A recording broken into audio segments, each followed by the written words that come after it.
Hi, everyone. Thank you for joining us. This is Blast from the Past. I'm Maureen Taylor. My guest today is Stan Kinsey, founder and CEO of Collectionaire. If you've never heard of Collectionaire, you should check it out. It's a great way to organize your family history. But Stan, tell us a little bit about how you developed this and why. And then I know you're going to show us how to use the site and tell us what's new since the last time we spoke. Well, thanks, Maureen. Yeah, it's great to be here with you again, and appreciate it. We had a great run last time, and glad to tell you a little about this. The actual app was kind of serendipitous in a way. I was a media entrepreneur. I was with Disney in my early years, and then started a media company and a couple other companies, and then retired about 4 years ago. And one of the things I was looking forward to mostly was that I had made sure during my career to take great family vacations. We have three children. The kids were all grown now. So we had great family vacations, a lot of home movies. All the three kids all had passions of their own. One was a Highland dancer of all things, Scottish Highland dancer. One played piano. Our son was in sports. And then I had my family, my wife's family. Her parents had both passed away, unfortunately. And I wanted the grandchildren that we didn't have yet to really know their lives. So I thought, how can I capture all this? And you think of scrapbook and you think of, photo books, whatever.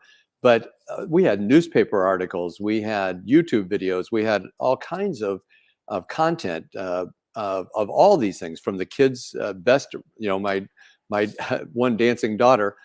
It was kind of like figure skating. If you can imagine competitive figure skating, it's all judges. And once they know who's the best, that person always wins first. Well, one magical day, my daughter in her, 80 some contest won first place. And we had that video stuck deep in our home movies in, about the 30th minute of a 2-hour movie.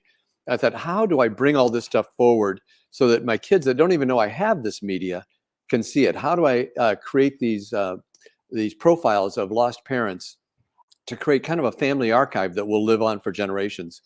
And again, I just looked; it didn't exist. We tried the photo apps. I tried Ancestry.com and others, and there was no one place. One of the keys was you take a product like MemoryWeb, who I know you're close to with Nancy and Chris. Great product, and they are great for managing your photos, but they don't do videos yet.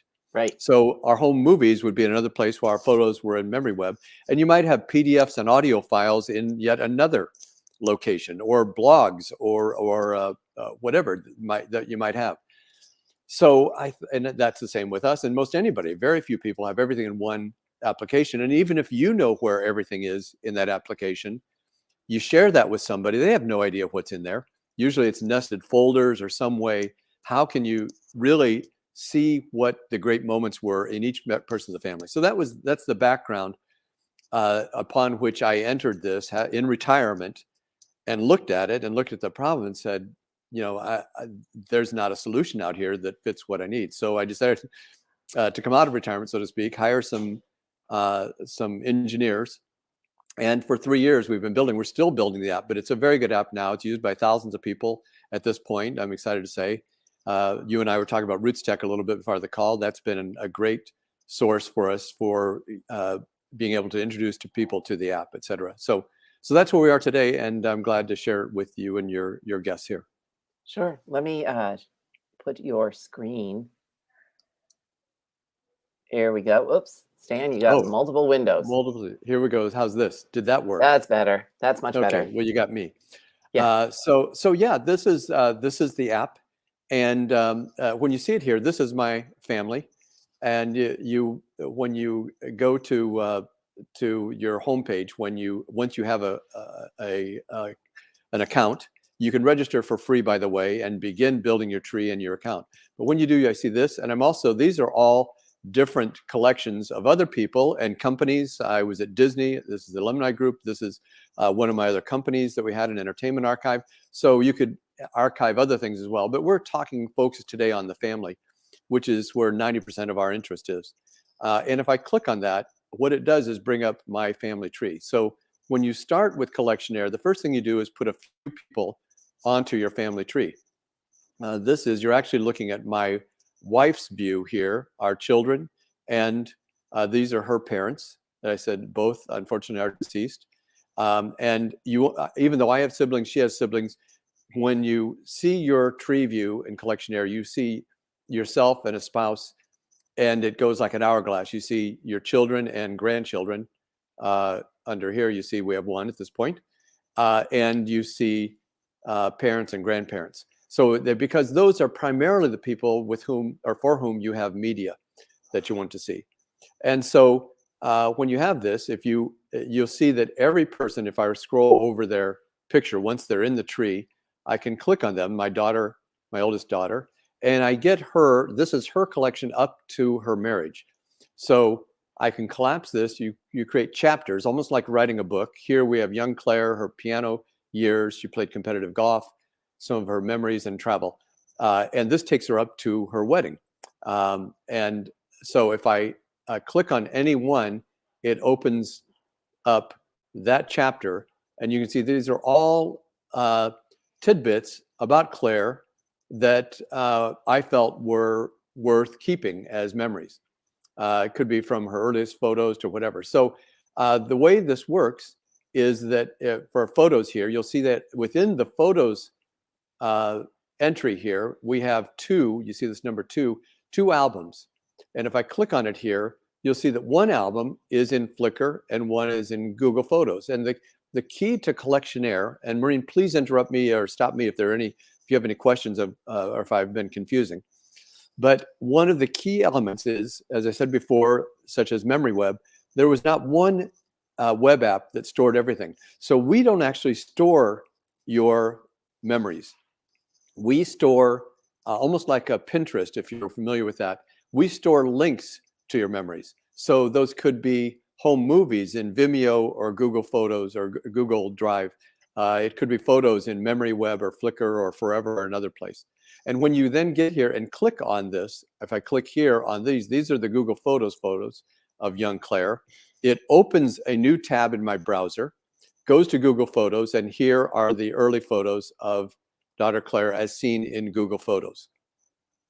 And you can see that we did this then with each of our children, all of their best memories. We could get from the day that Claire comes home from the hospital as a baby, whatever you want to do, or first steps at 10 and a half months, anything you want to keep, fun movies where she was kind of just singing to the camera. And Claire who's now 30, due with her second child, was not aware that we even had all this stuff, but now it's quite fun, and it will be for her children as they get older, to see these best memories of her young life, her best piano recitals that again were deep in home movies. She played competitive golf at Southern Methodist and university and high school, and these were some of her best tournaments and things. So it's really a way to archive best memories of any person or family. So Stan, you have to have your videos and images stored on another site. This is correct. Don't actually upload any into Collectionaire. So, right. A lot of people signed up for Permanent, right? Permanent.org.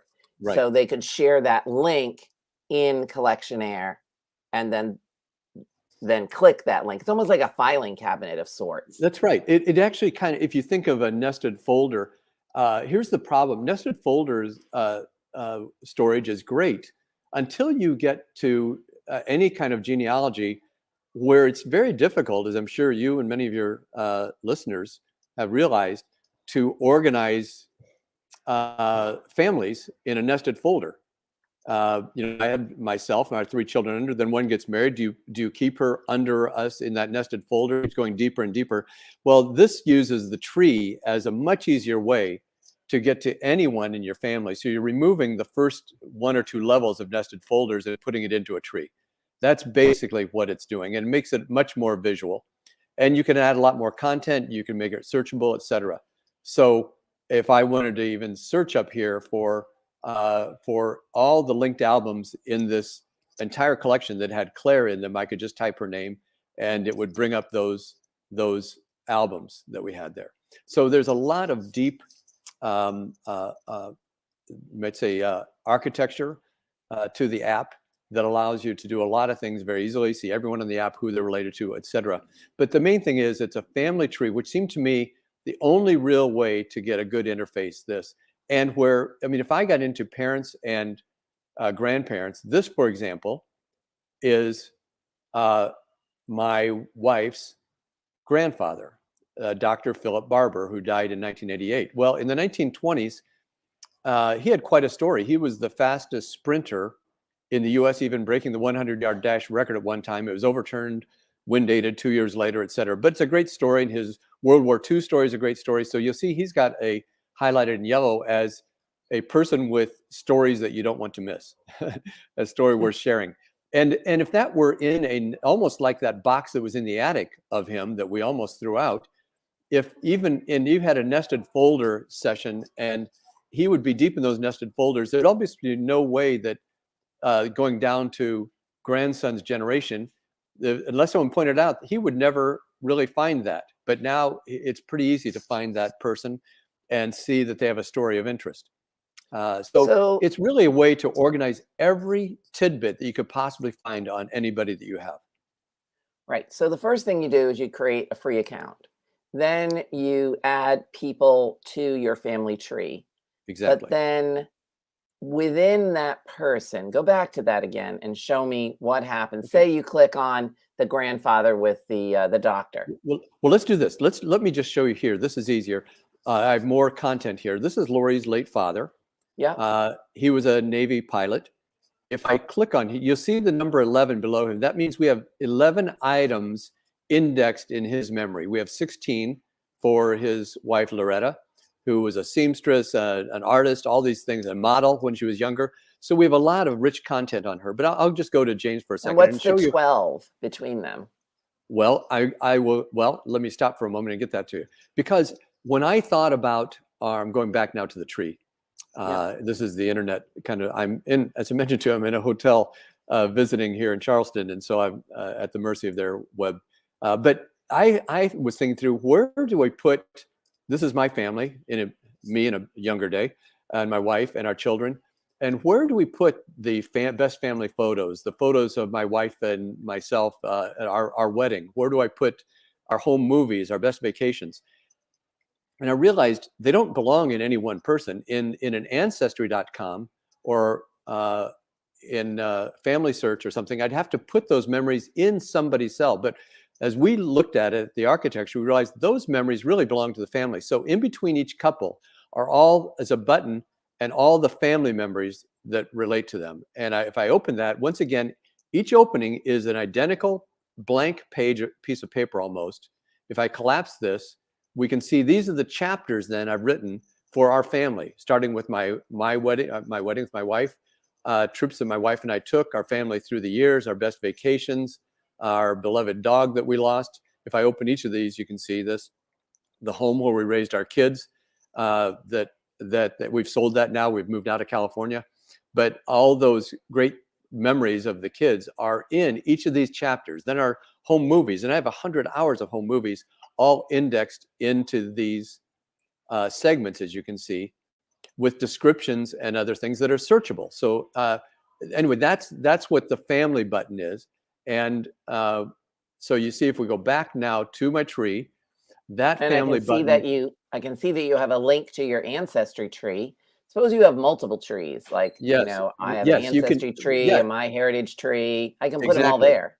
It's just a link. As a matter of fact, so nice. we go to here, this then would be the Jim and Loretta Barber family. So my wife, when she was young, before we got married, all of the family photos would be in this link here. I'll just open it just so you can see the chapters. Again, Jim and Loretta from their wedding, best of the family, vacations, Christmases with the grandkids. And each of these have, different segments. Here's for example, a slideshow. So that's another thing. We make slideshows sometimes of movies. If I click on this, that will take me to Google Drive where I've stored this slideshow. Oftentimes you have a slideshow for a wedding or whatever. And you wonder, what do I do with that? I'm not sure and where do I store it? So this is a little slideshow of a cruise we did in 2004, as you can see here. So And all of these, almost like Netflix, all your movies, all your slideshows, all your photo albums are instantly available for streaming to anyone on any device, anywhere, on your phone or on the computer, anything of that nature. So if we go to Jim, I'm just going to click on his picture here, my wife's father. I'm going to show you how we would add to his collection. Does that make sense? Yeah. So here's his collection, his high school years, adult years, as a grandfather. I have his Navy years, even collection to the torpedo bomber, famous plane that he flew in the Korean War, et cetera, all his career. But I don't have anything in here. I've specifically getting ready for this today. I took out one of the albums, and I'm going to go up here at the top. You can see I'm going to Flickr for this I can album. see this being a great organizational tool if you decide you want to write a family history. Well, it is helpful on many levels to me. I'm here. I just opened Flickr, Yeah. because once you have this, I have a number of genealogists. I go back here for a moment, using it to say I've got all this information in Dropbox on this person, and I want to be able to start breaking it down into segments and organize it better. And this is one easy way to do it. If you had subfolders in Dropbox, Jim Barber could be linked to his account as the primary, and the subfolders get placed where they are. It is a good organizing tool, and you can keep any new tidbit you find, you can add to it. So back to his Flickr account here, we see these are all, we've tried basically every cloud service, and they almost all work beautifully. And you can see the problem with this in a family collection in a web app. Here we have his wife, but here are some from one of my companies that I had. Here's one of those trips to Disney World. Here's my son playing golf. Here's the grandpa. It's just a hodgepodge of things. There's no rhyme or reason unless you somehow create a nested folder organization that works. But I'm going to take this album of Jim Barber, again, photos, 108 photos from his youth. So if I had this album in Memory Web or Permanent or wherever, each of them have one common denominator, and that's this ability to share just that album and nothing else in the account. So if I click on this is how Flickr does it. I click on that little forward arrow, and I'm a Mac, so I'm doing Command C to copy this link. Now this is not up here. It's not the URL, because the URL, if I put that into an email to somebody, they would have to have the passwords and the login credentials to be able to see that. But almost every cloud site has the ability to create this unique share link, which allows you to send that link to somebody to see, or post it in Facebook or Instagram or something, to see just this item, a single photo, a single album, whatever it is. So we take that album URL, and I go back to Collectionaire there, and I'm going to say, I'm going to add that album to Jim's life.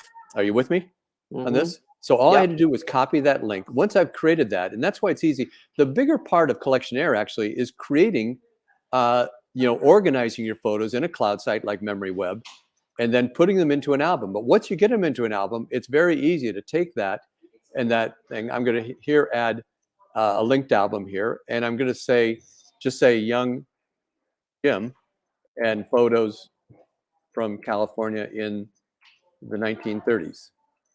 And that's just my quick description there. Yeah. But and here is the key. Link.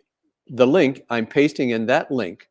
And in some sites, Flickr is one of them, I can click this blue box there, and it will actually pull from Flickr the photo that I put as the primary photo for that album. So if I save that, then that becomes my little thumbnail in Collectionaire. I can put a star rating on it. I can give different levels of privacy. I'll just call this friends and family, and I save it here. And there's the album.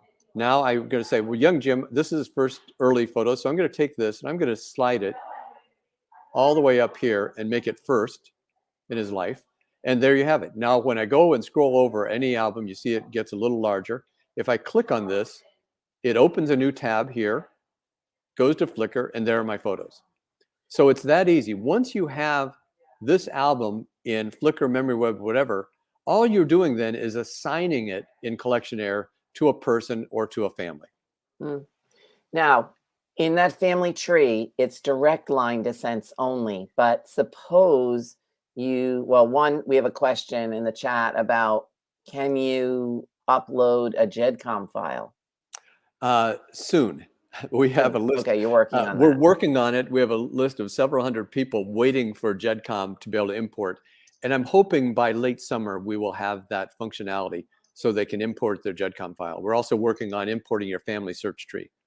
And what about siblings on this tree? Yes. Well, on this one, let's go over. If I want to see you to move around the tree, I mentioned earlier, this only shows a few people on this tree because these are primarily what you would have for your memories, your parents or your wife's parents and your children.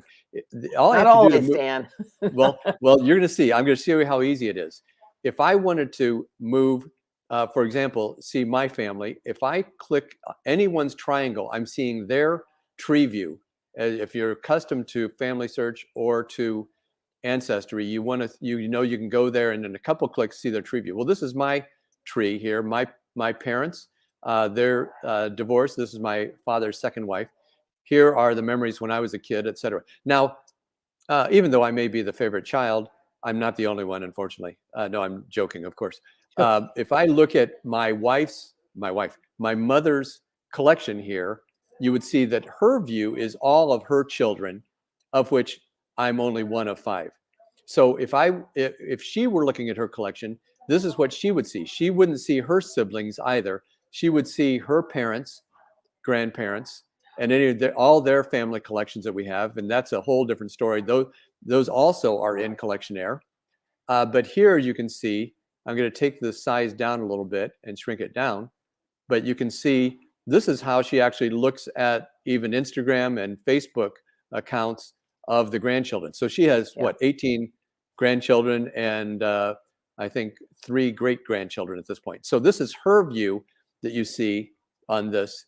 And if you wanted to see her siblings, and the point is there, she doesn't really keep a lot of the photos of her siblings, but she can keep those by going to now her parents' account and seeing their children. So she gets a cleaner view of her family without seeing cousins and all those in her collection at any one time. So that's just how the tree view works. But yes, you can keep adding.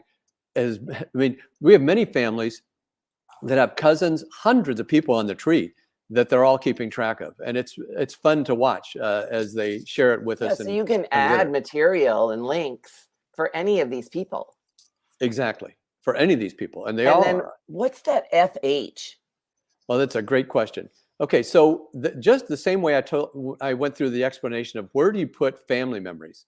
As I talked about, this is again the memories of when I was a child. So the home we lived in, the little vacations we took, the home movies in the 1960s and things like that. All those Super 8 movies that were transferred to video are in that collection. But then I started thinking, okay, the last Bryant is right here. My mother is the last Souder, and this happens with the maiden name of a lot of families. What's the history of the Souder family? Well, I could go to why I didn't want to do that. Sorry, I just clicked on her. I'm going to go back. So excuse me for that. With the hotel internet, it's a little slow. But I thought, where do we have the Bryant family history? For example, for her mother, she was the last Bryant, and actually it was a rich history. The first Bryant came just after the Pilgrims to the U.S. from Switzerland in 1640. And settle at Situate north of Plymouth Rock in Massachusetts. I thought, where do we put this? Do I go all the way back to 1640 and have someone try to find Joseph on the tree? No, what we did was decided to create, like the family story, a family history flag. So if I click on that, it's there on Mildred's because she's the last Bryant in my family because it's her maiden name, and that is then gone from my family following her. And here you see is a growing history of the Bryant family, multi-generational history. This is if I click on this story of the Bryants and their move to the States and then to Indiana. And if I see this is a 1940s family reunion. Here's the cemetery in Northeast Indiana, and even a map where they're all buried. And so on and on. Anything about the Bryant family history is in this collection, if that makes sense to you. So you don't have to go back and find it. Like whose cell would you put it in Ancestry? It's kind of hard to know where to find all that. So that's why we've also added that unique component. But you're able to link to, your MyHeritage movies and your Ancestry, that they have that new, little booklet thing that you can create. Right. All of that's great. We have a question from Elizabeth in the chat, which is, are you able to give people permission to add collections to a person? For instance, her mom is still alive and she would like to contribute as well. As a matter of fact, that's a great question. And up here, we have View Our Collections, which I took you to at the beginning. But the next tab over is Guest Permissions. And I can go here to invite friends and family to view or edit. Now, you saw when I added the Jim Barber photos when he was young, I was able to put different levels of permission: private, friends and family, and can view everything. So when we do this, if I were adding someone to see this, I'm just going to add I'm already in there, but I'm going to show you how it's done. Kinsey, plus, you can do this at Gmail, add a plus sign and many other addresses. So I could say, please take a look and add to the collection. Okay, so that goes to this. If this were another person, I could send it to you, Maureen. Then I can go down and click here, what viewing permissions? Well, if I wanted to limit their viewing, on this person, maybe it's just a family friend, I might put it on view only titles marked all viewers. This is the most restrictive. Or if it were my daughter, I'd say she can view everything. Same with editing. I can say to most people, of course, I don't want them editing. To another, if I were sharing this with my kids, I don't want them to be able to erase anything, but I want them to add to it. So I can say I can add. Or if I were working with my mother's collection, we would both have full edit so that I can add or delete or change anything if you really trust the person. So yes, the answer is you can share this with one or hundreds of people, and you can select what level of permissions for viewing and permissions for editing that each person would have. Wonderful. So Stan, I know you have a special offer for people that are watching this for the Photo Detective. It's a coupon for 2 years for the price of one. It's actually 50% off each of the first 2 years. So a normal, it's not an expensive app. Let me point out, I'm going to go to the homepage of Collectionaire. I think I may have to log out to see this, but if you go to collectionaire.com, the homepage, you see kind of a summary and scroll down, and you also see this: start building your collection. You can start and try Collectionaire today. Just register an account, and you can create a free account. And build your tree as large as you wish, and add up to 20 of these linked albums like I did Jim Barber's childhood.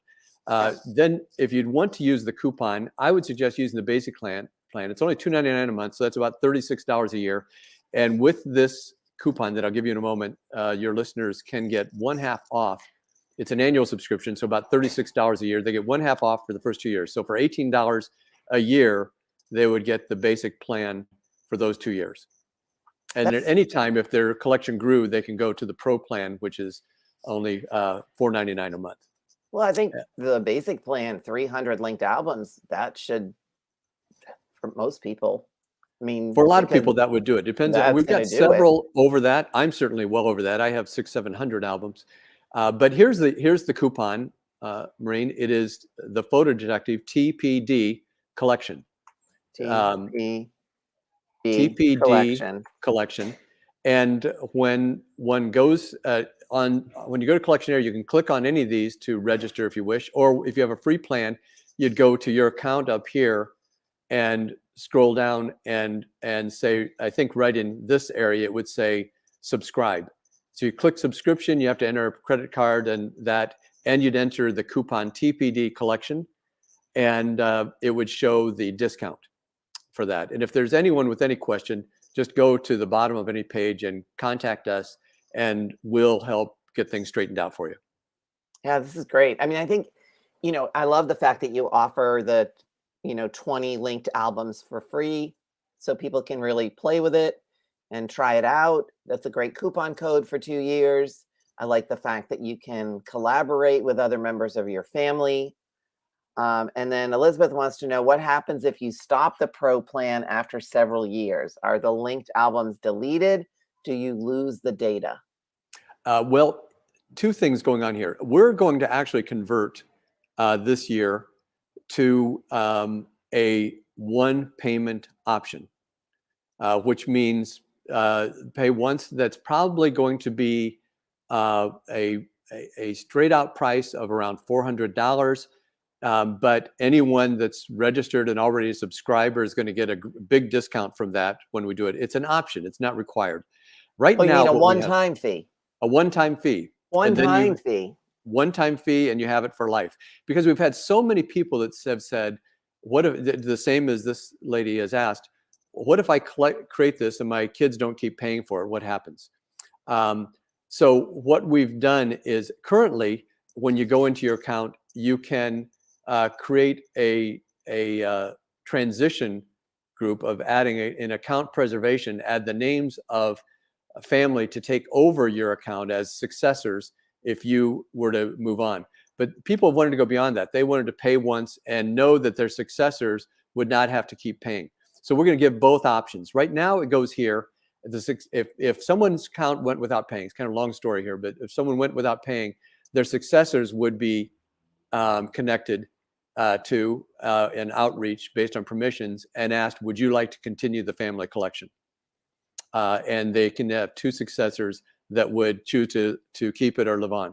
We do keep, if they, frankly, right now, if they don't keep it going, the plan is at this point, we keep it for 1 year, and you can always revive the account at that time.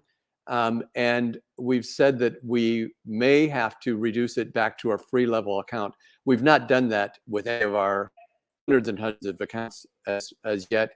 And that's why we're looking at the one price, one payment option being a 100-year. And by the way, half of that amount would go into an annuity account that pays the cloud fees and all this forward to assure them that the succession of this company will continue with their valuable data. Damon has a question. He says, what happens to my albums when you go out of business? But I think what you explained is the albums aren't stored on Collectionaire. You're storing them other places like Flickr or Google Photos or MemoryWeb or Permanent or wherever you're storing your photographs, SmugMug, wherever Exactly. you have You're never going to use your media because that's all with you. Yeah. You would potentially lose your organization, but that's where there's 2 or 3 things going on here. If you see in the same account over here, this bonus section, I can click this database report and get an entire exported Excel sheet of my entire collection, including all names, all descriptions. I can't, not sure I can get that. Let's see if I can open that. So here you have it. So Yep. you have, did it show up? Yep. So you have the names of everyone, every album, even the links in those albums, the web links to the collections there. So all the people in your collection are here to download, for one thing. And you can also print out a copy of this. And as I just addressed before that gentleman asked the question, we're looking at a one payment scenario for people that want to be assured of that. And we're going to use half of the money that people invest in that one payment will go into an annuity, a little bit the way Forever and Permanent are now operating, a one price scenario. I think MemoryWeb, I don't want to speak for them, but I think they may keep your media even if you quit paying. I know Ancestry.com does that, but Ancestry is what, $16 a month or more or something, huge numbers to it's a have huge that membership. It is. So we're trying to keep that low, and we're going to have a one price payment that then has you allow your account to live on as long as the company does. And the general intent, we've already had interest from others in buying the company, others. So it is our intent through this one price scenario with the money going into an annuity to pay cloud services going forward and tech services going forward, that there won't be a risk to the company going out of business. We've been operating 3 or 4 years. We have pretty deep pockets already, and not about to let anything happen to this. From my own standpoint, it's a family business, but my children are already ready to take it on, have all passwords. If I get hit by a bus, all that stuff. Our technology group has all the passwords, has everything. This is in Amazon cloud with about as much protection as we could get. We've never been hacked, anything there. So we know the value of this, even though, again, as you say, Maureen, your media is in another cloud site. The organization of that is quite valuable, and people put a lot of time into this to be able to share it, and we don't want any risk of losing it. I love the fact that you can export it as a spreadsheet so that you don't lose it. So you keep that organizational, Right. It also helps for you to say, for example, I'm using it because we've been trying all of these SmugMug, Flickr, Apple Photos, Google Photos, Memory Web, Forever, et cetera, I saw the SmugMug logo.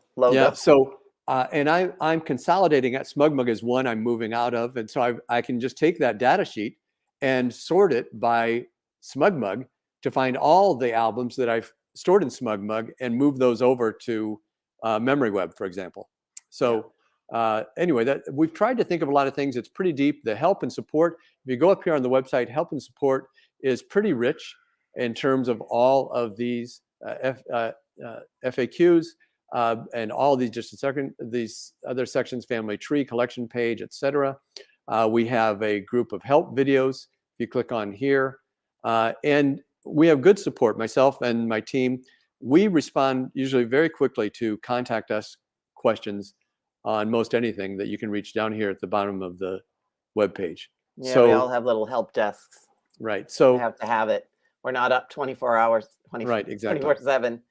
So we've tried to do it, and I think if you were to talk to our subscribers, they give us a good review on that. Yeah, I mean, what do you got to lose? You sign up. You sign up for the free account. You try it. You like it or you don't like it. But anyway, Stan, I want to thank you so much for being on this blast from the past, and I look forward to seeing where Collectionaire goes from here. Well, thanks, Maureen. It's really been a pleasure to be with you again, and looking forward to seeing you soon. Worst case, I'll see you at Roots Tech next year. So that's great. So thanks again for asking us to be part of this today. Sure. Thank you so much. And thank you all for coming, and keep asking your questions. All right. I'm going to end the broadcast now. Stan, have a great trip to Charleston. Oh, thanks, Maureen. Nice talking to you. You take care. Okay. Yep. Okay. Bye-bye.